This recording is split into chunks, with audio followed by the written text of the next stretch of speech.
Essa semana a gente vai falar de erros. A gente vai ver que em algumas situações é pedir demais a gente querer que o computador dê pra gente uma resposta que seja matematicamente exata. E às vezes a gente vai ter que saber então lidar com respostas que sejam só aproximadas.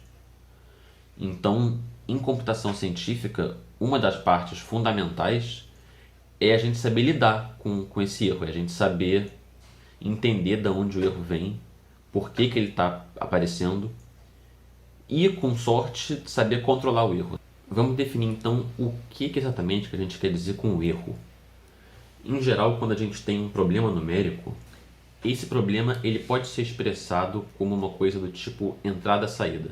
A situação ela dá pra gente uma entrada e a gente tem que dizer qual que é a saída correspondente. Então a gente chama, em geral, essa entrada dos dados do problema e a saída é a resposta. Então, no caso da abscissão, por exemplo, a nossa entrada, os dados que a situação dá pra gente, são uma função f e o intervalo. E se a gente tiver sorte, essa é uma função que tem só uma raiz nesse intervalo, ela começa negativa e termina positiva ou vice-versa. E o nosso objetivo então é encontrar a resposta, que é qual é o x especial tal que o f desse x, que eu estou chamando aqui de x estrela, é zero. Para a gente ver um exemplo concreto, digamos que eu quero calcular quanto vale raiz de 2. Então eu vou usar uma função f igual a x2 menos 2 e eu posso procurar a raiz dessa função, por exemplo, no intervalo entre 1 até 2.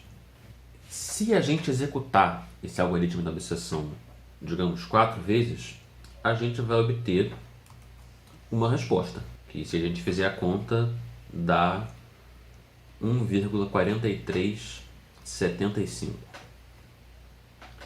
que claramente não é o valor exato da raiz de 2. E isso coloca a gente na seguinte situação: acabou que a gente tem dois significados diferentes para esse x estrela. Tem uma coisa que a gente está chamando de x estrela, que é o número que a gente calculou, é a resposta que o nosso algoritmo deu para a gente, que no nosso caso é 1,4375, e a gente também está chamando de x estrela o valor matematicamente exato que a gente queria calcular, que é raiz de 2. E aí a gente vai definir o erro como sendo justamente a diferença entre esses dois valores. Tem só um probleminha nessa notação aqui, que é o seguinte: quando eu olho para essa expressão, a vontade que me dá é de dizer que isso vale zero.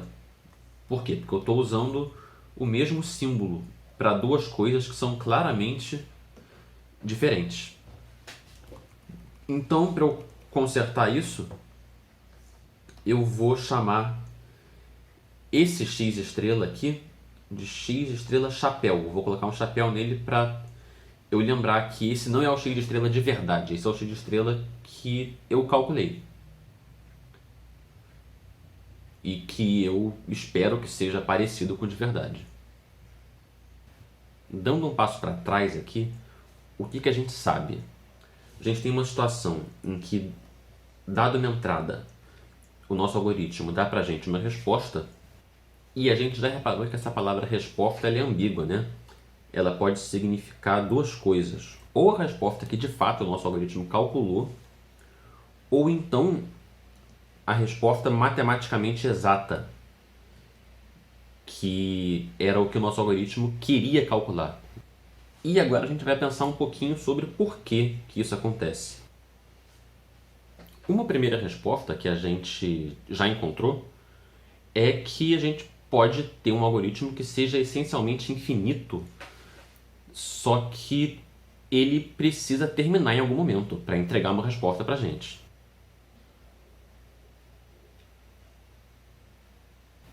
Como a gente está pedindo para ele entregar uma resposta antes do que ele deveria, a resposta talvez venha incompleta.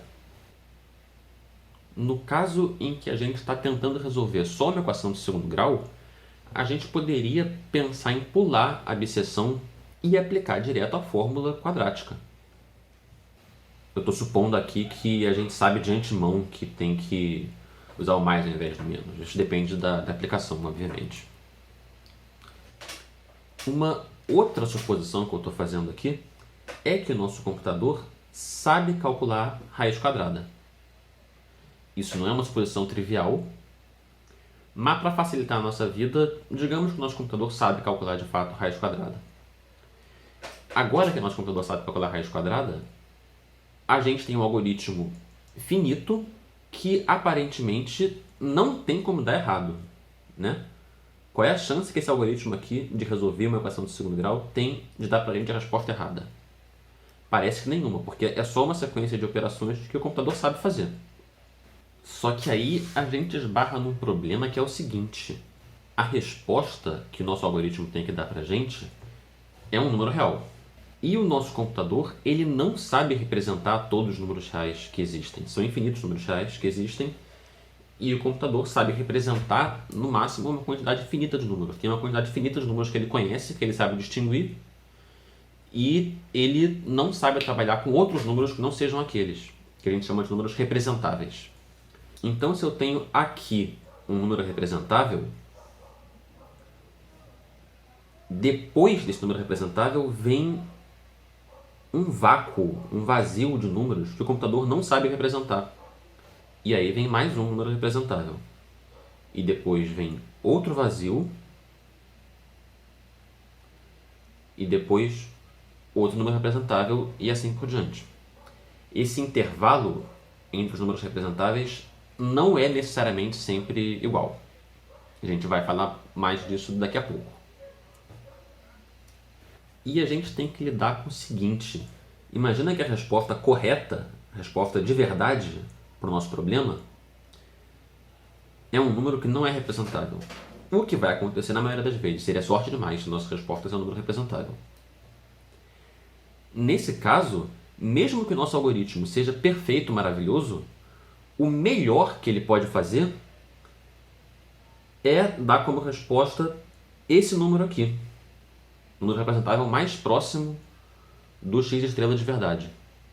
Então, mesmo que o nosso algoritmo seja só fazer uma quantidade finita de contas, isso não é garantia de que ele vai dar para a gente o resultado perfeito, porque isso aqui é uma limitação fundamental. Por melhor que o nosso algoritmo seja, a gente nunca vai conseguir um erro arbitrariamente pequeno. Isso é um obstáculo um pouco mais difícil da gente fugir do que o primeiro. E se a gente parar para pensar, isso é um problema um pouco mais grave do que ele parece, porque, olha só, o computador ele sabe quanto vale A e ele sabe quanto vale C. E aí ele tem que multiplicar o A pelo C. Só que não tem nada que garanta pra gente que A vezes C vai ser um número representável. E aí o próximo passo vai ser pegar esse produto A vezes C e multiplicar pelo 4. Só que para multiplicar pelo 4, ele precisa que o AC seja um número representável. Porque o computador só sabe fazer conta com números representáveis. Ele só sabe conceber números representáveis. Então, quando ele calcular o A vezes C, ele na verdade ele vai estar fazendo uma aproximação. Ele vai dizer para a gente que o A vezes C é o número representável razoavelmente próximo do valor correto de A vezes C. E isso é um problema, porque isso quer dizer que o computador não sabe nem fazer uma multiplicação sem ter que fazer uma aproximação no meio do caminho. E esses erros de aproximação eles vão se acumulando em cada operação que o computador for fazer enquanto ele estiver executando a fórmula quadrática. Então, no final, a resposta que ele vai gerar vai ser uma resposta que vai ter um erro acumulado potencialmente muito maior do que esse errinho aqui que a gente esperava que o algoritmo perfeito tivesse. E isso realmente é um problema um pouco mais complicado. Para a gente entender o quarto tipo de problema que pode ocasionar erros na nossa resposta, Vamos voltar para o algoritmo da abscissão. Na abscissão, a gente tem como input uma função f e um intervalo AB. E o nosso objetivo é, a partir desses dados, encontrar o zero da função f. Qual que é o problema disso? O problema é que a gente usa essa função f aqui o tempo todo durante o algoritmo da abscissão para calcular o valor dela nos pontos médios dos intervalos que a gente vai encontrando no meio do caminho. E a gente já viu que quando o computador faz conta, ele erra essa conta que ele faz. E se a gente errar o sinal dessa função aqui, isso é muito ruim, porque o algoritmo da abscissão ele usa esse sinal para decidir se ele quer ir para a esquerda ou para a direita. E se ele errar esse sinal, ele vai pegar a direção errada na bifurcação. E isso é a garantia de que ele vai dar uma resposta errada. Então, erro nos dados também é, não surpreendentemente, uma fonte de erro na resposta. Depois da gente pensar bastante sobre essa questão dos erros, talvez a próxima pergunta natural seja: e daí? Qual que é o problema da gente ter um resultado que tem um certo erro? Será que a gente precisa muito de encontrar um número que esteja correto até a milionésima casa decimal? Se a gente estiver, por exemplo, otimizando um coeficiente de uma rede neural que vai decidir se a foto é de um gato ou de um cachorro, qual será que é o impacto de eu cometer um erro na quinta casa decimal desse coeficiente? Ou na décima? Ou na segunda? Qual será que é a tolerância a erro dessa rede neural com relação a esse coeficiente específico? A gente vai pensar um pouco mais sobre essa ideia da tolerância no próximo vídeo.